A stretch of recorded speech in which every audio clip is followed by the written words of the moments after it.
time for a big game breakdown. It's a fun night on ESPN. They start with the draft lottery, as the Celtics have the best odds of winning the lottery and get the number one pick. We'll see if the Lakers' pick lands in the top three as well. If not, they ship it out to Philly. Suns also in the running too. So it could be a big 48 hours for the Celtics. That's the pregame lead-in at 5:30 Pacific, which goes into Game 2. Strange that you have two games already being played in the West while the East hasn't started yet. And Kawhi likely to miss. Warriors 14, 208 the total. ESPN stats and info, 25-point lead in Game 1. The Spurs let it slip away. They were 316-0 when leading by at least 25 points under Popovich. Make it 316-1. Now they catch a break here because Game 3 is until Saturday, Teddy. So no Kawhi, get some extra rest, see if they'll be ready for Game 3. Likely down 2-0 though. Well, yeah, I mean, that's what San Antonio's looking to do. They're giving him almost a full week to heal, and that's how the NBA gets away with the first two games for the Western Conference, for the Eastern Conference has played even one by giving the Western Conference an extended break between Games 2 and 3. And we talk about the impact of Kawhi. I mean, first of all, the playoffs have, and the MVP award is not based on playoff results, but the playoff results have made me think, wow, maybe this guy was the MVP this year. But Game 1, 26 points, 8 rebounds, 3 assists, 1 steal, only 1 turnover. That was in less than 24 minutes, and obviously they had a 25-point lead when he got hurt. And the first half, when he's on the floor, the Spurs made shots, 52% from the floor. They won the boards, +6. And when you're making shots and winning the battle of the boards, guess what? The Warriors can't run. Advantage Golden State. Second half, without Leonard, the Spurs didn't make shots. They shot only 42% from the floor. They got killed on the boards, -12 over the back half of the game.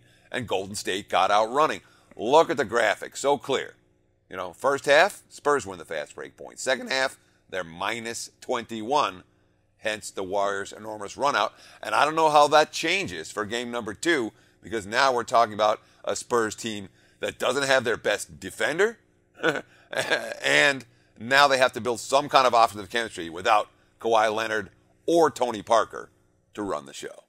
Mills was terrible in Game 1. He only made 1 shot. He said, quote, I think it was the pressure. They upped their defensive pressure. We kind of got rattled from that, not knowing what to do and being organized.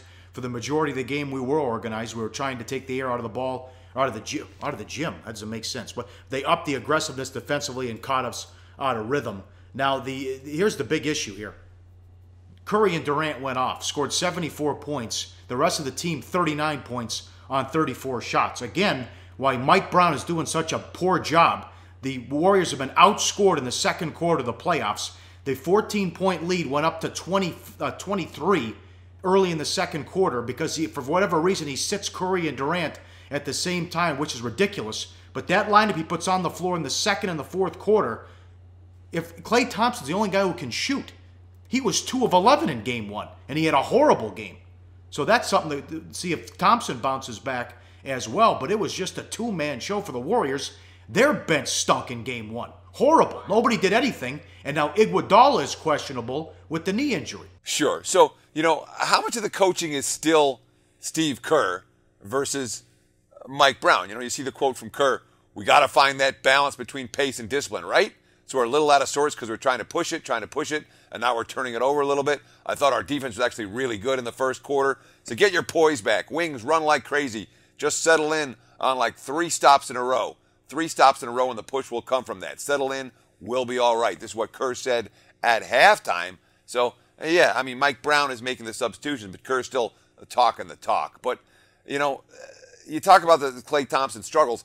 Thompson's not supposed to struggle with Patty Mills defending him, and if Mills can't stay in front of Thompson, that prevents Danny Green from being able to guard Curry. So they got what they needed to from Mills in Game 1, but I don't know that's a matchup that's going to work for them as the series progresses. And look, the Spurs, they got the big game offensively from LaMarcus Aldridge. Aldridge is a tough matchup for Golden State.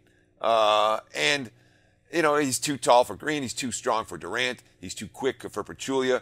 28 points on 11 of 24, but 6 turnovers. that Warriors defense is really, really good. And the MRI, you talk about Iguodala, the MRI on Iguodala's knee showed no structural damage. Very questionable to play tonight, however.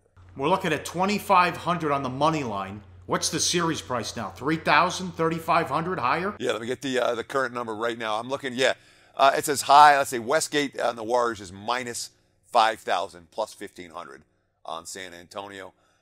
Chris offshore minus 3,500 for the Warriors, plus 1,375 on the Spurs. And most of the prices are right in between them. 5 dimes is probably the place to go if you want to lay it with Golden State. If you're a bridge jumper, you can find the best number there, minus 2,750 on Golden State to win the series. Hey guys, for the full video, go to sbrpicks.com. Hey guys, thanks for tuning in to our channel. Now, we've put a lot of work into producing all these free videos, so please help us out and keep all our content free for you forever by simply liking, sharing, commenting, and subscribing. Now, not to mention, a visit to our industry-leading website will warm the hearts of all our SBR employees, especially myself. Now, the links are over there to the left, so do check those out. Thanks for watching.